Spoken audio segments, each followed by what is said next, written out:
제가 살고 있는 미국에서는 간혹 이런 일이 일어나곤 합니다. 새로 이제 미국에 정착하시는 분들이 교회 생활을 통해서 미국 생활을 이제 적응해 나가시는 분들이 계십니다. 그럴 경우에는 이제 교회에서 많은 도움을 베풉니다. 예를 들면 새로 뭐 아파트를 구하는 일, 또는 아이들을 입학시키는 일, 또 뭐 운전면허를 따는 일, 이런 일들 다들 교인들이나 또는 목사님들께서 많이 도와드리곤 합니다. 그런데 이제 교회를 잘 모르시는 분들이 이제 처음에 교회를 그런 식으로 해서 다니기 시작을 하는데요.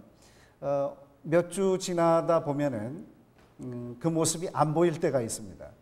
그래서 이제 목사님이 연락을 해서 왜 안 나오시냐고 교회에 그렇게 물을 때 어떤 분들은 간혹 이렇게 답변을 합니다. 이제 그 정도 나가주면 되는 거 아닙니까? 네, 그런 식으로 여러분들은 아마 그분이 왜 그렇게 말씀하셨는지 이해를 하시라고 생각하는데, 간혹 많은 분들은 예수 그리스도를 믿는 것이, 교회를 다니는 것이 꼭 남을 위해서 다니는 것처럼, 자기 일이 아닌 것처럼, 누구 봐줘서 나가는 것처럼 이렇게 생각하는 분들이 더러 있습니다. 이렇게 생각이 우리와 많이 다릅니다. 저도 사실은 과거에 그렇게 생각한 적이 있었습니다. 저는 30대가 되어서야 신앙생활을 시작을 했는데, 제가 대학 다닐 때 처음 한 학생이, 친구가 저를 전도하려고 아마 그 교회에서 그 전도지에 아마 그 자기가 전도하고 싶은 사람의 이름을 써내라고 그렇게 얘기한 적이 있었던 모양이에요. 그래서 그 친구가 저한테 다가오더니 어느 날 내가 네 이름을 써냈다고 그렇게 말하는 거예요. 그래서 야, 이거 야단났네. 저 친구가 이제 계속 나를 보고 교회를 가자고 그럴 텐데 상당히 걱정이 됐습니다. 그래서 저는 이렇게 생각을 했습니다. 나는 아직 신을 믿을 때가 아니라, 나는 그렇게 약하지 않다. 나는 내가 혼자 힘으로 해나갈 수 있기 때문에 그 의지하기 위해서 내가 신을 둘 필요가 없다. 이렇게 생각을 했었습니다. 다시 말씀드리자면 신인이라는 것, 즉 하나님을 사람들이 만든 거라고 생각을 했어요. 의지하기 위해서. 그렇게 생각하시는 분도 아마 더러 있으리라고 생각합니다. 그런데 바로 이와 같이 사람들 생각이 서로 다른 것, 세상을 바라보는 눈이 다른 것, 이것은 바로 세계관의 차이입니다. 세계관이라는 것은 세상을 바라보는 눈을 말하는 것입니다. 각자 많은 사람들이 서로 다른 세계관을 갖고 있습니다. 이제 우리는 그 세계관을 기독교적인 세계관으로, 즉 성경적인 세계관으로 바꾸어야만 합니다. 교회 다니기 시작하면서 우리는 변화된 모습을 많이 얘기를 합니다. 너 뭔가 달라져야 되지 않겠냐? 변화된다는 것은 곧 무엇을 말하는가? 말과 행동이 달라져야 되는데, 말과 행동이 달라지기 위해서는 그 근본적으로 뭐가 필요한가 하면은 그 속에 들어있는 세계관이 바뀌어야만 합니다. 이 세계관이라는 것은 지금 여러분들께서 그림을 보시는 바와 같이 마치 양파와 비슷합니다. 우리의 겉모습은 양파의 겉껍질과 같다고 말할 수 있습니다. 우리의 말과 행동, 겉에 드러나는 모습입니다. 그러나 양파 껍질을 벗기면 벗길수록 안에 또 다른 층들이 나오죠. 그 밑에는 우리 생활의 규범, 우리 사회의 규범에 의해서 말과 행동이 좌우되기도 하고요. 더 깊이 들어가면 내가 살아오는 동안의 경험을 통해서 쌓아온 믿음, 가치관, 이런 것들이 내 속에 담겨져 있습니다. 그런 것들을 모두 총칭해서 세계관이라고 얘기합니다. 이 세계관이 바뀌지 아니하면 말과 행동이 달라지지 않습니다.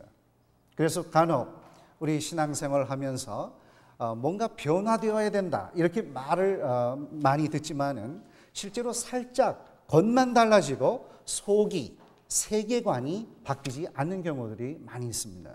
그래서 우리의 궁극적인 목표는 무엇인가? 그것은 세계관을 바꾸는 것입니다. 성경적인 세계관으로 모든 것이 바뀌어져야 합니다.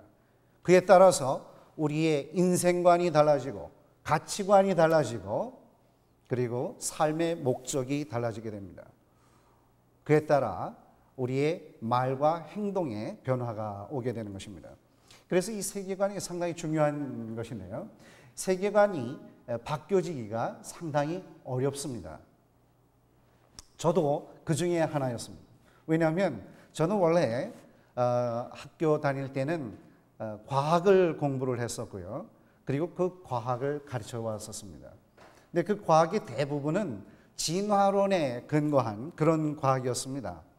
그래서 예를 들자면은 어떤 내용이었는가 하면 우주는 어떻게 시작이 됐는가 했을 때 제가 알고 있었던 세계관은 맨 처음에 우주를 이루고 있었던 모든 물질이 한 군데 모여 있었다가 이것이 펑 폭발을 했다. 그래서 흩어지는 과정에서 그들이 뭉쳐져 가지고 별과 태양들이 만들어지고 그 중에 하나가 지구다. 이렇게 생각을 했었습니다. 그렇게 가르치는 그 우주의 이론을 뭐라고 그러시는지 아시죠? 네, 대폭발설이라고 얘기를 합니다. 빅뱅이라고 그렇게 얘기를 하고 있죠. 그리고 그런 그 지구 속에서 오랜 세월이 지나는 동안에 생물이 저절로 만들어졌다. 그래서 박테리아라든지 무슨 개구리, 물고기 이런 식으로 점점 진화해서 나중에 인간이 태어나게 됐다는 그런 진화론의 설명을 여러분이 알고 계시리라고 생각합니다. 지금 보시는 이런 그림 아주 많이 나댔죠? 네. 학교에서 다들 배우셨을 겁니다. 인간이 유인원으로부터 점차로 진화했다는 이런 내용 여러분들 다 배우셨을 겁니다. 지금 이것은 제가 과거에 스스로 써서 가르쳤던 책의 한 페이지를 제가 보여드리고 있습니다. 이렇게 제가 가르치고 믿어왔던 사람이었는데 신앙생활을 하면서 보니까 창세기의 앞부분부터 문제가 생기기 시작을 합니다. 내가 사실로 믿어왔던 저 진화론의 내용을 과연 버려야 할 것인가? 아니면은 그 성경의 말씀과 어떻게 조화를 이룰 수 있는 방법은 없을까? 이런 점에 대해서 매우 고민을 하게 되었습니다. 여기에 지금 젊은 학생들도 좀 덜어 눈에 띄는데요. 아마 학생들의 머릿속에는 많은 갈등이 있지 않을까 생각합니다. 학교 가서는 진화를 배우고 교회 와서는 창조를 배우고 많은 갈등이 있습니다. 저는 이것을 어떻게든 해결해야 되겠다고 생각을 해서 여러 가지 방향으로 생각을 해봤습니다. 한때는 이런 생각을 가진 적도 있었어요.